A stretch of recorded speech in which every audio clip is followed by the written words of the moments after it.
Introduction. Ruius understands that Geese is no longer just an old friend who betrayed him. Geese is now gathering powerful allies for Hitagami, so every decision has to be made as part of a larger war plan. The team studies the map and starts thinking like commanders. The Byeral Kingdom becomes the next important location because clues point toward Ruijerd and the supered survivors there. Teleportation magic and travel routes are prepared carefully. This is not a random adventure, it is a calculated mission to find allies before Geese's side becomes too strong. Before leaving, Rudius sees his family again and feels the reason behind the mission. He is not fighting for glory, it is trying to protect the peaceful home he finally built. Event 1.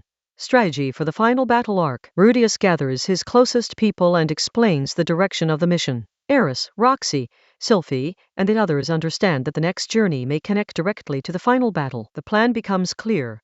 Find Ruijerd, secure the supered tribe as allies, and strengthen the anti-Hitagami network before Geese can use the Byeral Kingdom against them. Rudius prepares supplies, letters, magical tools, and travel support. Even small preparations matter now, because one missing detail could put the entire group in danger. The journey begins with a heavy mood. Rudius knows this trip could reunite him with someone precious, but it could also lead straight into one of Hitagami's traps. Event 2. Journey to Byeral. When they reach Iroh City, Rudius begins looking for any information connected to Ruijerd or the supered. The city is busy, guarded, and politically tense. Officials and soldiers are cautious because the supered name still carries fear. Even after all these years, old prejudice remains one of the biggest obstacles. Rudius checks rumors, sketches, and witness accounts. The search is difficult because the people he is looking for are hidden, feared, or protected by secrecy. Eventually, the clues point away from the city and toward the remote wilderness. If Ruijerd is alive and nearby, he is not living openly among humans. Event 3. Searching for Ruijerd.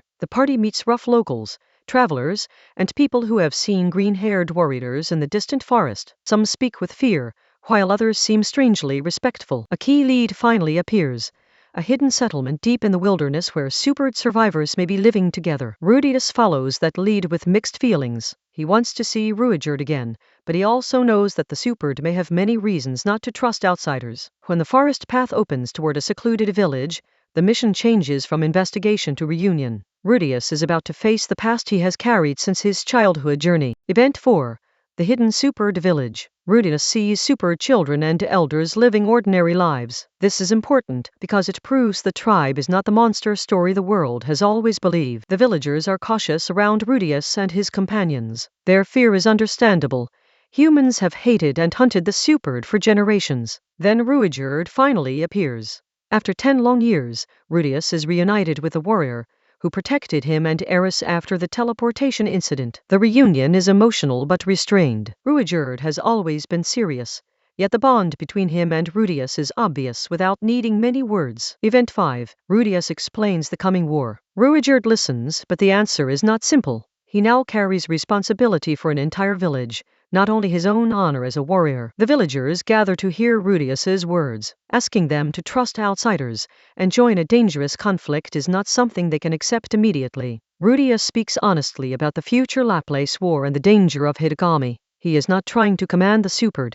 He is trying to convince them as people. Around the campfire that night, the old bond between Rudius and Ruijerd slowly returns, but the village is already shadowed by something more dangerous than hesitation. Event 6. The supered plague appears. Rudius begins examining the sick villagers. The situation is frightening because the disease seems connected to magic, corruption, and something hidden inside the village itself. Roxy and Sylphie help with healing and investigation, while Rudius tries to understand whether this is a plague, a curse, or an enemy attack. The truth points toward Abyssal King Vita, a terrifying enemy who can influence minds and spread himself through the supered like a hidden parasite. The village's greatest danger is cruel.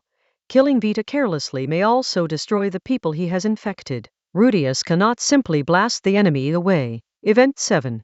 Vita attacks through dreams. He sees illusions of people he loves, including images that touch his guilt, grief, and desire for a peaceful life. Vita is trying to make him hesitate. One of the cruelest visions uses Zenith, presenting a version of his mother that feels painfully normal and alive. Rudius has to confront the temptation to accept a false happiness. To escape, Rudius must choose truth over comfort. He understands that a beautiful dream can still be a trap if it asks him to abandon reality. When he breaks through the illusion, The battle against Vita becomes personal. This enemy is not only attacking bodies.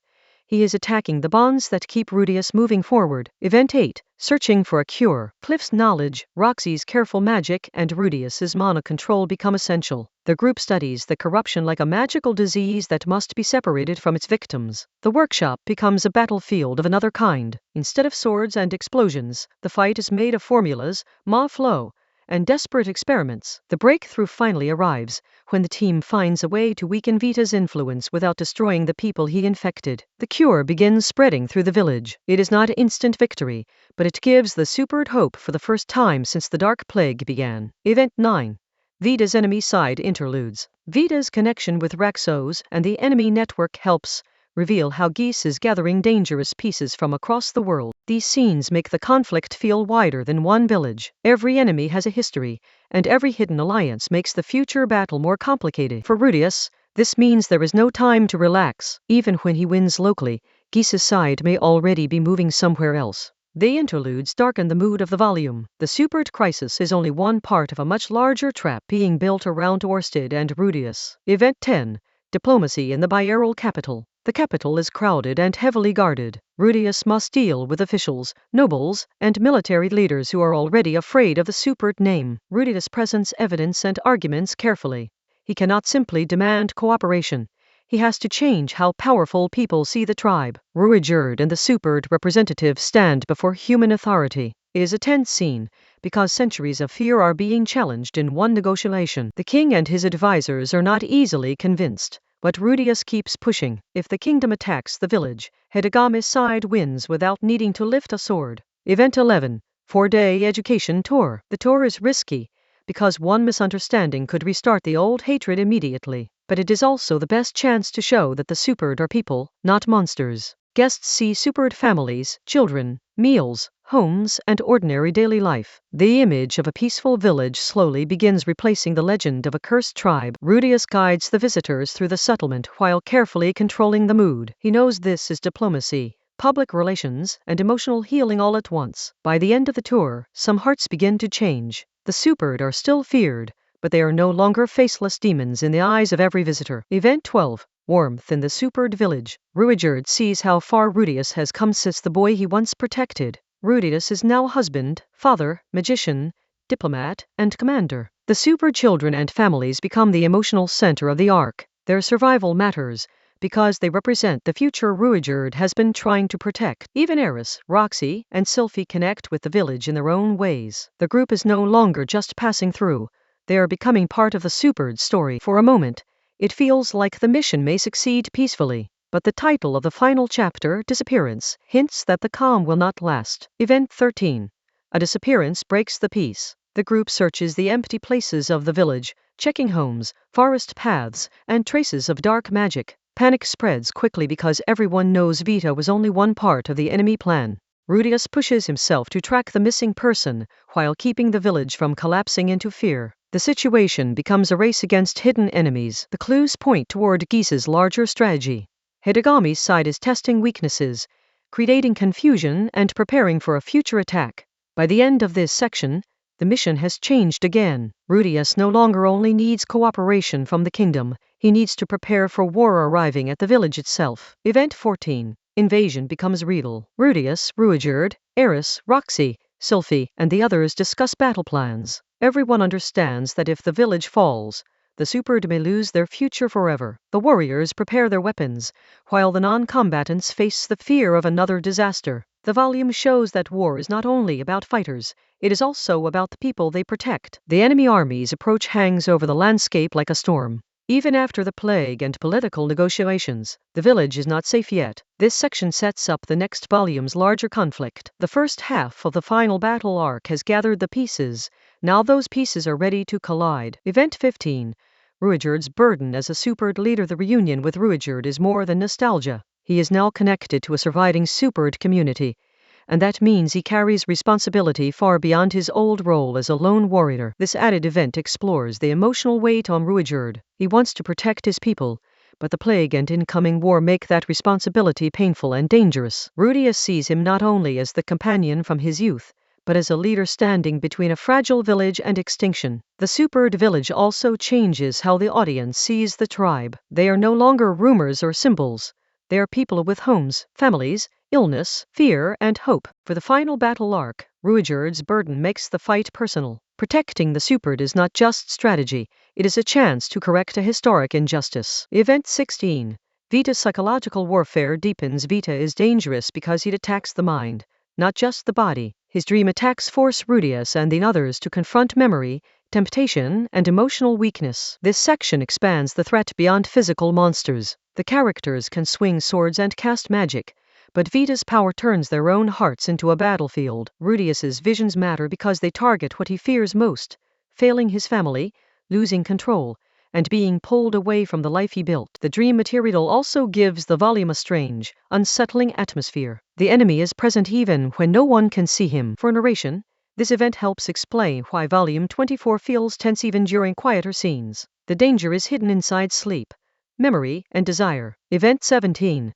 Diplomacy with Bierl is a different kind of battle. Rudius cannot solve the supered crisis by force alone. He must convince the Bierl kingdom that the supered are not monsters, and that cooperation is necessary. This section expands the political importance of the 4-day education tour. Showing the truth becomes a weapon against fear and propaganda. The visitors must see supered families, sickness, ordinary life, and dignity with their own eyes. Rudius knows facts alone may not defeat prejudice, so experience becomes essential. The event also shows his growth as a negotiator. He has learned from Asura, Millis, and Orsted that people in power need reasons they can understand. This diplomacy matters because it determines whether the supered village stands alone or gains a chance at protection. Event 18.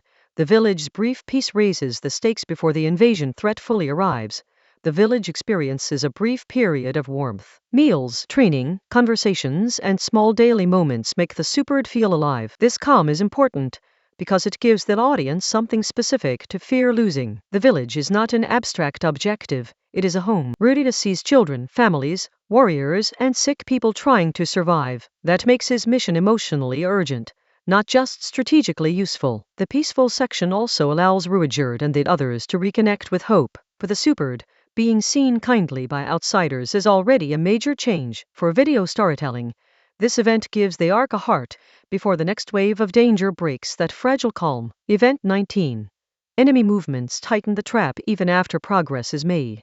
The enemy continues moving. Disappearances, broken trust, and military pressure show that Hitagami's side is not waiting passively. This added event helps connect the smaller village crisis to the larger final battle. Every local danger is part of a bigger strategy designed to isolate Rudius and his allies. The threat of invasion forces the supered to prepare for a fight they did not ask for. The village becomes a battlefield before its people can fully recover. Rudius realizes that diplomacy, medicine, and compassion are not enough by themselves. He must also prepare for open combat. The section ends with the sense of a tightening noose. The enemy has chosen the supered village as the place where the next major test will happen. Event 20. Volume 24 sets the board for war. The end of Volume 24 is important because it does not resolve the conflict.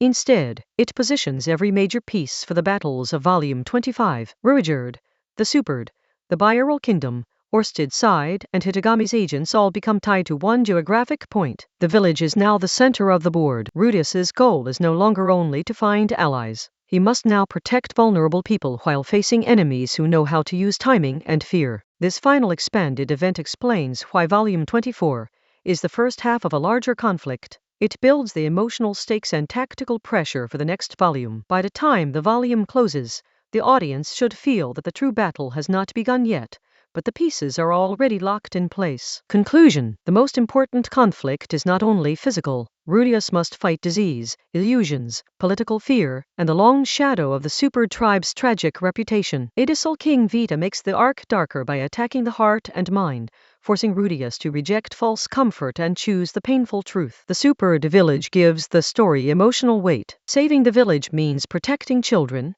families, and Ruijerd's dream of clearing his people's name. By the end, Rudius has taken major steps forward, but the enemy army and Geese's larger plan remain ahead. Volume 24 closes as a setup for the bigger battle waiting in Volume 25.